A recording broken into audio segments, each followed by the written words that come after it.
मुनावर फारुकी हा प्रभू रामचंद्रांबद्दल अभद्र टिप्पणी करतो, हिंदू देवी देवतांना शिव्या देतो आणि तो इथल्या लोकांसाठी हिरो बनतो. त्याला रियालिटी शो मिळतात काम करण्यासाठी. दुसऱ्या बाजूला एक 19 वर्षाची मुलगी ऑपरेशन सिंदूर चालू असताना पाकिस्तानबद्दल काहीतरी स्टेटमेंट करते.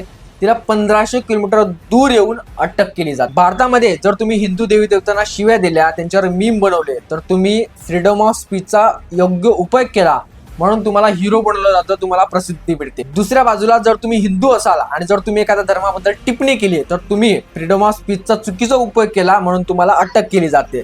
तर ही आहे आपल्या भारताची न्याय व्यवस्था आणि हा आहे आपला भारताचा कानून. मला सर्वच 18-19 वर्षाच्या तरुण हिंदू मुलांना विनंती करायची की भावनेच्या भरात तुम्ही जे काही स्टेटमेंट करतात ते करताना थोडा विचार करा. त्याला तर्क वितर्क लावून काहीतरी बोलत जा. शिव्या देण्याचं टाळा. कारण या भारतामध्ये एका विशिष्ट समाजाला टार्गेट केलं जातंय आणि तो समाज आहे हिंदू.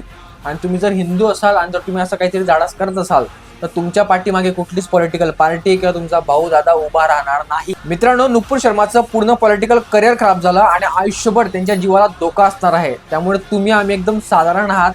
त्यामुळे बोलताना तर्क वितर्क लावून बोलत चला, एवढीच विनंती आहे. धन्यवाद.